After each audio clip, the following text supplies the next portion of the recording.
Hi, I'm Catherine Gray, founder of She Angel Investors and co-founder of the She Angels Foundation. I'm also the podcast host of Invest in Her and an award-winning producer, author, and TEDx speaker.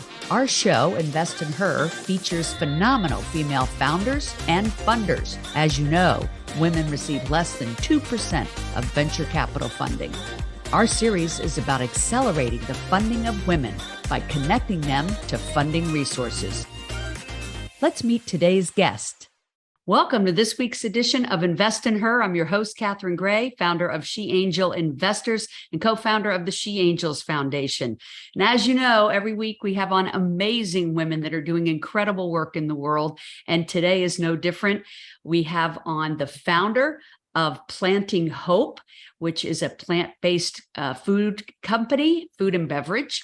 And we have a trailblazer in that food and beverage industry. Please welcome to the show, Julia Stamberger. Hi, Julia. How are you? Hi, Catherine. Oh, I'm doing well, thank you. I really appreciate the opportunity to come on and talk more about what we're doing at the Planting Hope Company. We actually took a hard look at the company over the course of the last few months and have updated our positioning.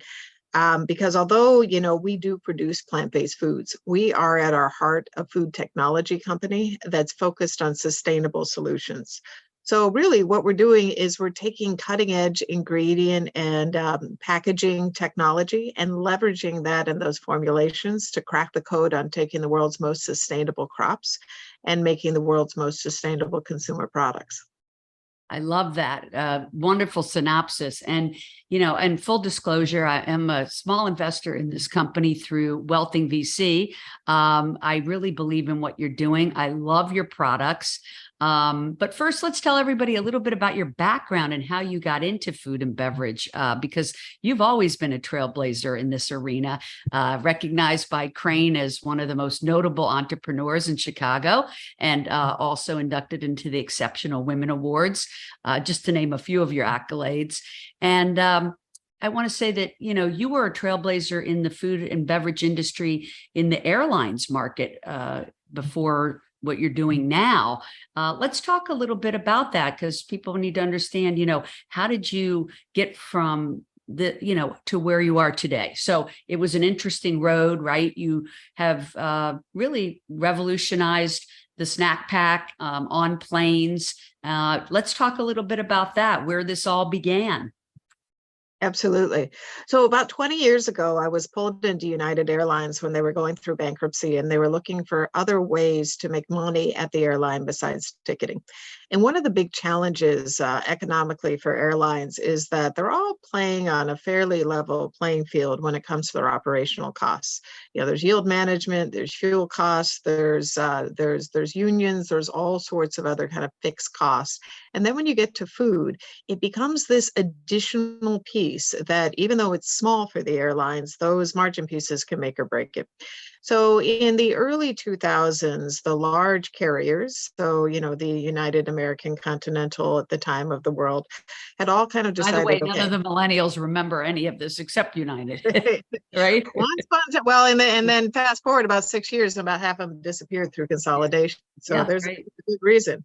But they will remember Southwest and JetBlue. And those were driving a lot of change in the airline industry because they were flying on the same routes, but with a slightly different cost structure. And particularly around food, they didn't serve free meals and economy. Now, what the millennials will also not remember is that used to be a thing. You used to get food on an aircraft. If it was going over 90 minutes.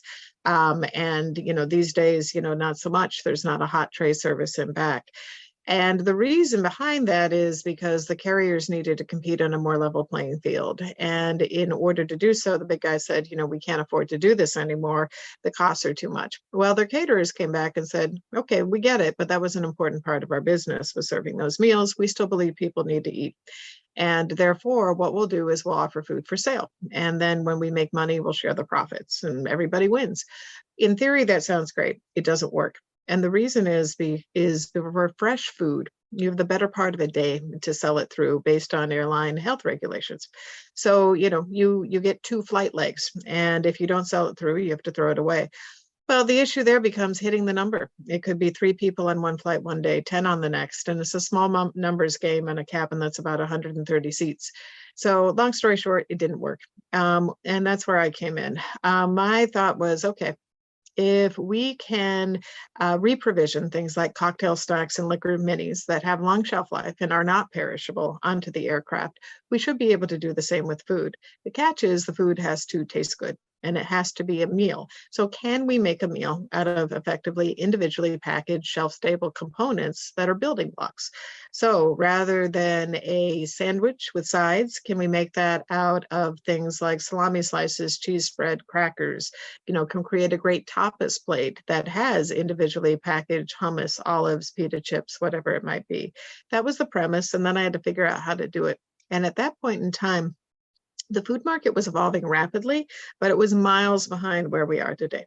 There were still a lot of crazy artificial ingredients, additives, colors, preservatives, and things in most of the food that we ate, but there was change coming. And that change was being driven by small entrepreneurial companies that saw a need for something better. And the really important part of this equation was that consumers were listening.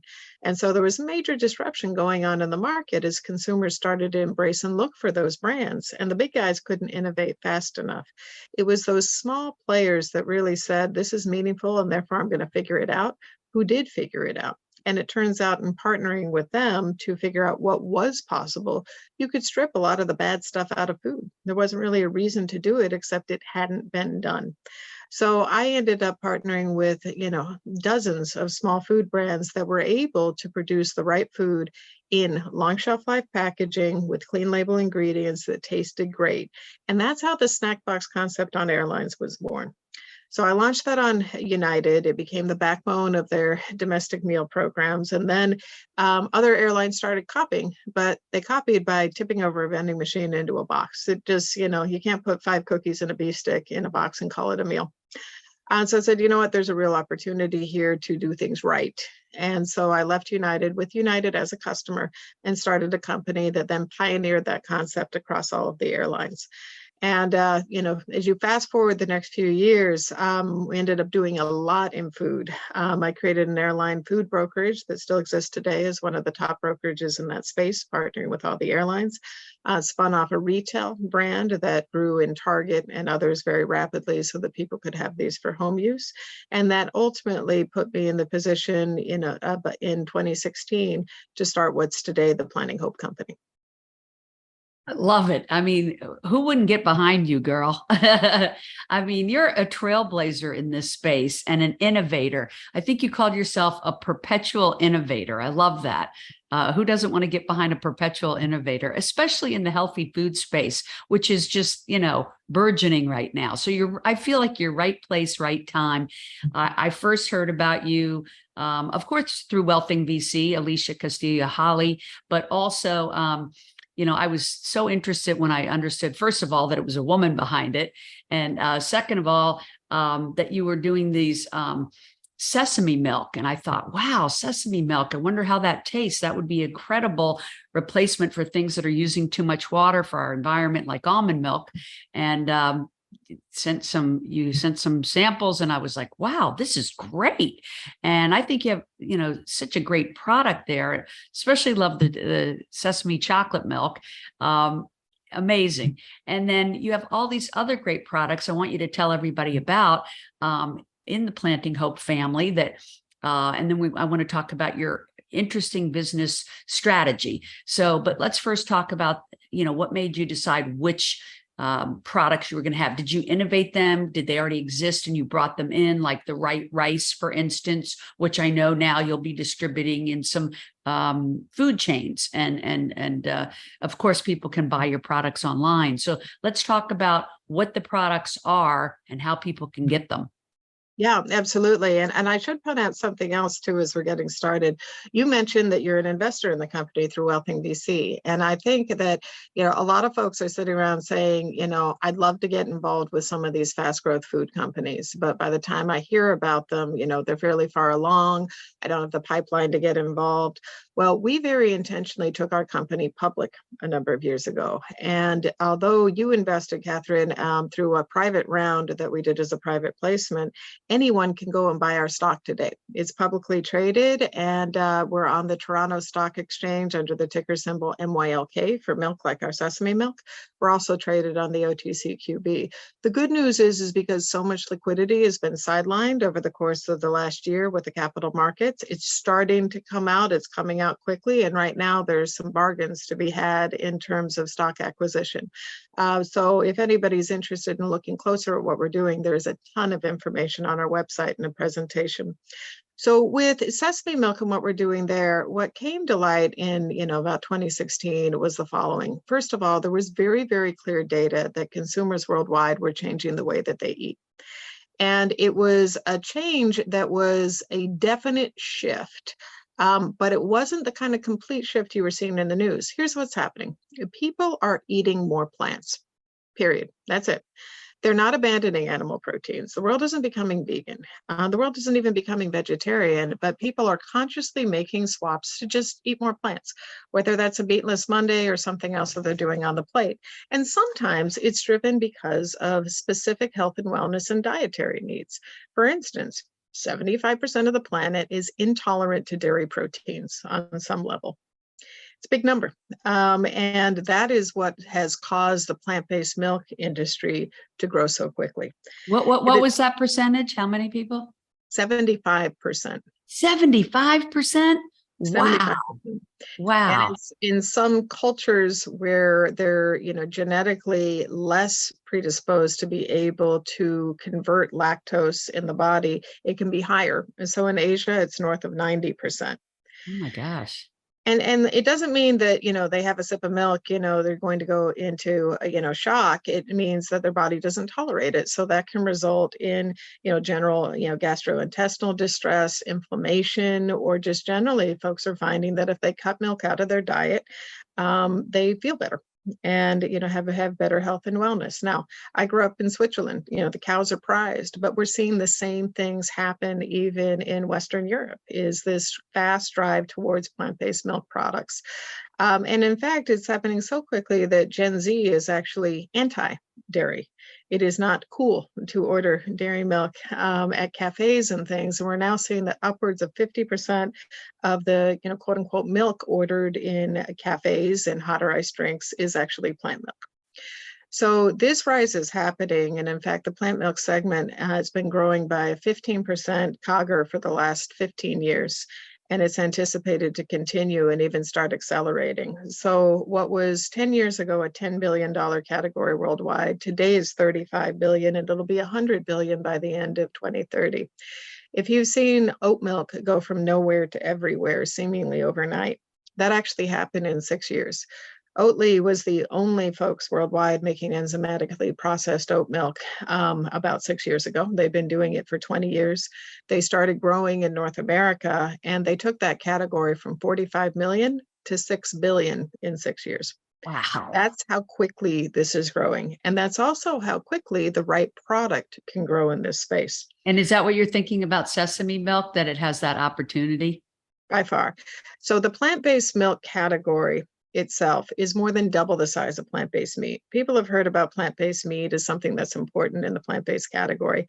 It's relatively small. In fact, just almond milk alone is bigger than all of plant-based meat combined. Wow. Just almond milk. Well, when we looked at this category, what got us to sesame milk is that seeing that people were leaving dairy milk quickly, and they were doing it for health and wellness, but they were trading off something which is very nutritious for something that wasn't at all. So for instance, dairy provides 8 grams of complete protein, and animal proteins provide all 9 essential amino acids that your body can't make but has to get from food. Those aren't typically present in a complete form in most plants. There are some things like soy that can provide a complete protein. Very few do. That's why you see cultures eat rice and beans together at the same meal, for instance. That combination provides a complete protein. Well, almond milk has basically no almonds in it. It's effectively flavored water. It's vitamin water. There's less than a gram of protein per serving in almond milk, yet that's currently the biggest category in plant milk. Well, that's mind blowing. Like everybody must think that it's full of protein. That's interesting. Well, almonds are, almonds Yeah. are. Almond milk is not. If you tried to commercialize a protein-rich almond milk, it would cost $20 a liter. It's not viable. Wow. So Interesting. if you look at your, almond milk, go check your fridge, look at the back of the box, and you will see 1 gram or less of protein per serving. Dairy milk has 8 grams of complete protein. Almond milk has less than 1 gram of partial protein. So we said, Well, look, I know you're going to tell us what a sesame milk has. well, we developed sesame milk to match dairy. We said, why can't we? Why can't we provide something that is a sustainable solution that's also as nutritious? Because again, the second biggest reason that people are going for, plant-based solutions is because they're better for the earth on the surface. But let's face it, almond farming requires a lot of water. It also kills a lot of bees.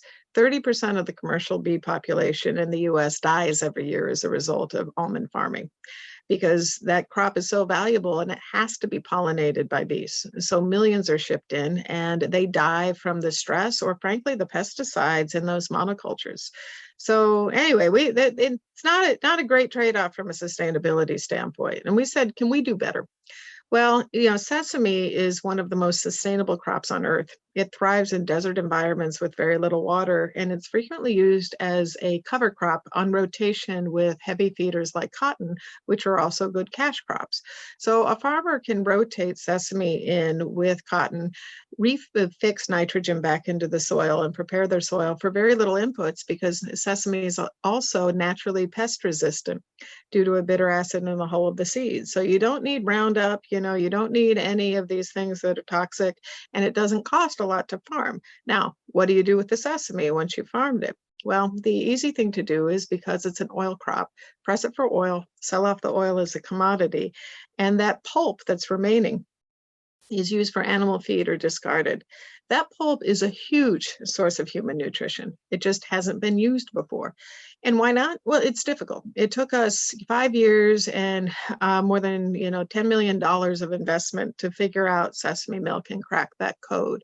But once we had, what we have with sesame milk is a product that's nutritionally equivalent to dairy milk with 8 grams of complete protein per serving. But it's also extraordinarily sustainable. And a lot of the technology that went into figuring out sesame milk wasn't, with Frankenstein, products or anything weird or sexy. It was trying to do things like sesame is naturally very bitter. If you've ever had a ground tahini, it's ground sesame seeds. There's a bitterness to that.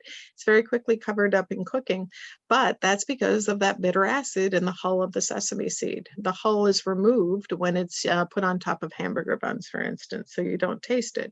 We developed organic compliant bitter blocking ingredients that float that bitter note over the tongue. So that was some of the technology that went into developing sesame milk. But the result is the most sustainable milk on the planet, with multiple upcycled ingredients too that form the basis of sesame. So sesame itself is sustainable, but our sesame milk is upcycled additionally. That's amazing. And a lot of people don't know what upcycled is, but that's reusing things that are like being recycled, but then reused into food, right? Well, it's a little, so upcycled I've always found to be a tricky term because, mispresented, it can sound like, you're using, bad stuff in food. It's not. It's effectively taking products that are still extraordinarily nutritious, but are the byproducts of another product process. So for instance, with sesame, it's that the principal way that sesame was used was for the oil. The oil was extracted. Most of the nutrition is in the pulp. The pulp previously wasn't used in a format that it fed into human nutrition. We are upcycling that out of the waste stream or the animal food stream that feeds that side of agriculture into a direct source of human nutrition. And that's kind of the source of the term upcycling. Fantastic. So how come more people don't know about sesame milk? Like, what's the game plan? How are we going to get that into the mainstream? Well, if one thing is new, we spent a lot of years getting it right. And in addition to, making the core product, which by the way, you can get at grocery stores now or online at planninghopebrands.com or on Amazon or all sorts of places near you. we ensured that we also did something very, very specific that was very, very important. And that is make a product that works for baristas. And the reason you need a product that works for baristas is one of the major uses of plant milk that more than doubles the activity that you see in grocery store and home use is use in coffee and hot and iced beverages.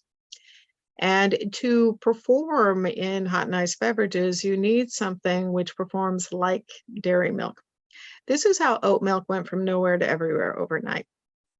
Coffee shops were seeing a rise in demand for vegan or plant-based options, but all they had to offer customers were almond and soy. Well, if almond is effectively water, it froth foams steams like water, not well at all. Baristas even complain about the shrieking sound it makes when you try to foam it, and the smell that's emitted because it's kind of a burnt smell. It doesn't really work well in coffee at all.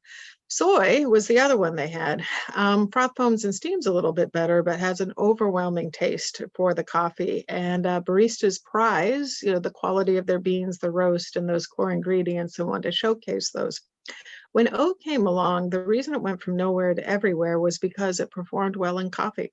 It froth foam steamed, and it had a neutral taste associated with it, so it made it a good platform for that. It was also very sweet. Now, the reason that oat milk is so sweet is because enzymatically processed oat milks are made the same way as you produce high fructose corn syrup from corn. You take those sugars and you convert them into a type of sugars. You take the naturally occurring sugars in the product, convert them to a type of sugar that your body doesn't process well. With oats, the sugars that are naturally occurring in oats, when processed enzymatically, become maltose. Maltose has a glycemic index of 105. By comparison, a can of Coke has a glycemic index of 75. It is a very spiky sugar for your body. It tastes sweet, but it's not good for you. And so we've got, almond water, that's the vitamin water of the plant milk industry. And we have oat milk, it's the Coca-Cola of the plant milk industry. What we're creating with sesame milk, we intend to be the milk of the plant-based milk industry. In other words, that thing that, you eat because it's good for your body and it supplies a lot of nutrients. Wow, what a lesson in this. That's incredible. And I just knew I liked the sesame. I figured it was healthier than the other and better for the environment, but I didn't actually know all of those benefits. That's incredible. Can't wait to see it everywhere. Well, and Catherine, you asked the question on how are we going to get it everywhere? We made a product baristas love to use. They love the smell. They love the way that it froth foams and steams. They love the way it complements coffee beverages and the way that it performs. In fact, we've won dozens of industry awards, a silly number of industry awards for the performance and the taste and everything else around sesame milk, particularly the barista product. Our next step is to grow with the baristas. So we've spent the last year sewing up distribution that goes into those food service channels, that reaches the last mile of the barista. And now we're in the process of introducing the product into them. Try it, see how you like it, see how it performs. And what we're seeing, this would be places like Starbucks, Pete's, all these different coffee shops. Well, absolutely. In fact, there are more coffee shops now in the US. There are about 72,000. There are more than grocery stores, significantly more. Half of those are chains, such as the ones you mentioned. The other half are independents. And so there are, literally tens of thousands of independent coffee shops that are all looking to showcase great products. So those are the tastemakers. We'll be there first. And look for our barista product, which is actually this rainbow box. So it's very visible behind the counter. But what we're seeing happen with cafes is they are concerned about almond milk, and they have been for a long time because of the sustainability issues. Usually those cafes, they care about the quality of all of their inputs and the sustainability impact that they have on the earth. And what we're seeing happen frequently is they're using bringing on sesame milk as an excuse to also cancel almond milk at the same time. And we get messages every week from cafes who are like, we're really glad to have a sustainable solution finally that performs well and tastes great in our coffee. We're bringing in sesame milk. We're proudly putting it next to oat milk on the menu, and bye-bye almond milk. I just want to mention, since you did hold that up, I love your packaging. It's absolutely brilliant. I've never seen a milk product with such a great packaging on it. Thank you very much. Yeah, we took great pride in doing this. And this one is, this one is our barista, and our others are identified by color. Our barista kind of brings together the full rainbow. But we have some really fun sesame characters. And for us, it's all about the magic of sesame. And so you can see a lot of kind of fun, magical imagery around this with our anthropomorphic sesame seeds. Yeah, it's fun, it's colorful, it's something that you're attracted to. And, branding and packaging is everything. So not only do you have this fantastic product, we have fantastic branding. Let's talk about a couple of your other products, because I know one of them is going to be going into a food chain that you and I just talked about, and it's called Right Rice. Tell us about that. So Right Rice is a really interesting product in that it solves a sustainability and nutrition issue in something we also eat every day, which is rice and similar grains. So it just so happens that rice is a major polluter globally. It actually produces, rice farming, about 10% of the global methane. We think about methane production and pollution as really being associated with animal and livestock farming. But actually, the flooding of the fields in rice production creates an environment where bacteria thrives that releases methane gas into the atmosphere. And rice is the major culprit. Additionally, rice, although a great grain for human nutrition, is limited in terms of the nutrients it supplies. Doesn't have any fiber in most of it. And even brown rice just has about 1 gram per serving, and more limited on protein than you would think. So our Right Rice product actually uses just 10% rice flour and 90% flour from lentils and chickpeas and peas, which are extremely dense in both protein, but also the complementary protein that completes that amino acid chain. I mentioned earlier that rice and beans is typically eaten together in cultures because it supplies that complete protein. With our Right Rice product, we actually have complete protein in a single grain. Wow. And on an ounce per ounce basis, Right Rice has more protein than Beyond Meat, more than tofu, more than eggs. It has 11 grams of complete protein per serving, as opposed to typically around 3 that you'll find in a serving of white rice, almost 4 times that protein and complete protein to boot. Plus, it has 6 grams of dietary fiber, so that means 40% fewer net carbs and a low glycemic index. And we're seeing that in cultures that heavily consume simple carbs like rice, there's an increase in incidence in type 2 diabetes. And so having a low glycemic index product that can swap 1 for 1 on the plate with white rice is a huge opportunity for people to upgrade the quality of their nutrition without sacrificing taste. And it's incredibly easy to prepare. So you just add boiling water and let it sit for 10 minutes and it's ready to go. And in fact, Right Rice is featured by name on the restaurant menus at all Cava Mediterranean restaurants throughout the US. Now, you may have heard of Cava in the news cycle recently. They went public on the NYSE on June 15th, and it was a very closely watched IPO because the IPO window has been shut for about a year. They did extraordinarily well. Their guidance was, maybe $21 a share. Well, today it's over 50 and climbing, with more than a $5.5 billion valuation for that company. They have 260 restaurants in the US, and they're levering the capital used in the IPO to more than quadruple that footprint over the next few years. Right Rice is the only item by name on the menu by brand. You can go in, you can order the Right Rice bowl. The chicken and Right Rice bowl is a favorite. You can order Right Rice as a base. And what you get is, a nutritious, delicious Mediterranean bowl that actually has significantly more protein just from the bowl itself without adding additional add-ons from that point on. Fantastic. Oh my gosh, it's so exciting to see what's happening and that you're revolutionizing this whole, vegan arena, which I know we like to call plant-based. People seem to digest that better, right? But so excited to see what happens with sesame. Well, can't wait to see it everywhere. Right Rice as well. And I just really applaud what you're doing in this space, making it more nutritious, yet all great taste, better for our health. There's no reason not for the society not to embrace these new innovations. So thanks for being a leader in this space. people can, as you mentioned, invest in this company through Toronto Stock Exchange, through over the counter, or through a private investment firm, right? Are you still doing a raise? There always are opportunities. If somebody is interested in finding out about things directly, they can certainly reach out to me. I'm available easily at juliaplanninghopcompany.com. And also we have a, newsletter on our site. You can sign up with for updates on our products and things that, our press releases, which we put out rather frequently when we have new news, which is often.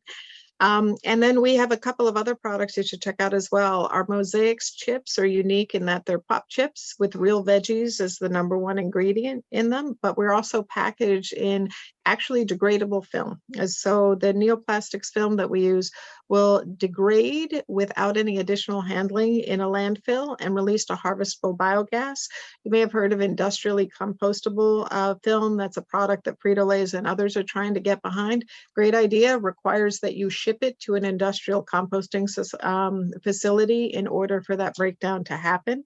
So this happens without any special handling, which is kind of the magic, because that that's actually going to be converted into either degradation or clean energy. So on those products are also available very widely. And one thing that we love about our products is that if they don't taste good, they're never going to go anywhere. So we take taste very seriously. They need to be easy. They need to taste great. They need to be easy swaps.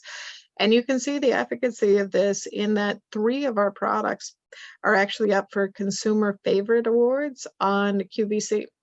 So to get a product to work on QVC is about impossible. They, check sales by the minute, by the second. You've got to do really, really well. And Right Rice, our mosaics chips, and our third line of product, Vegicopia olives, are actually all customer favorites and bestsellers. Fantastic. Fantastic. Brilliant. Can't wait to keep following you, seeing it become mainstream. This is incredible. And you're making such a wonderful difference in the world and on the planet. Thank you for everything that you're doing. We are definitely cheering you on. And people can find you on social. And are you on LinkedIn? Yep. You can find me on LinkedIn very, very easily. Please connect. I think I've got 17,000 friends on LinkedIn. I'm always happy to add to them. And we post a lot of news there as well. Great. Everybody look for Julia Stamberger. She's amazing. I know you've enjoyed hearing her story today. Thanks for tuning in. Make it a great week, everybody. Be sure to visit our sheangelinvestors.com and follow us on LinkedIn as well, Catherine Gray. And of course, our Instagram, which is She Angel Investors, and Invest in Her, Catherine Gray. Thank you so much for tuning in, everybody. Thank you, Julia, for sharing your story. And can't wait to hear what's next. Make it a great week, everybody. Catherine. Thanks.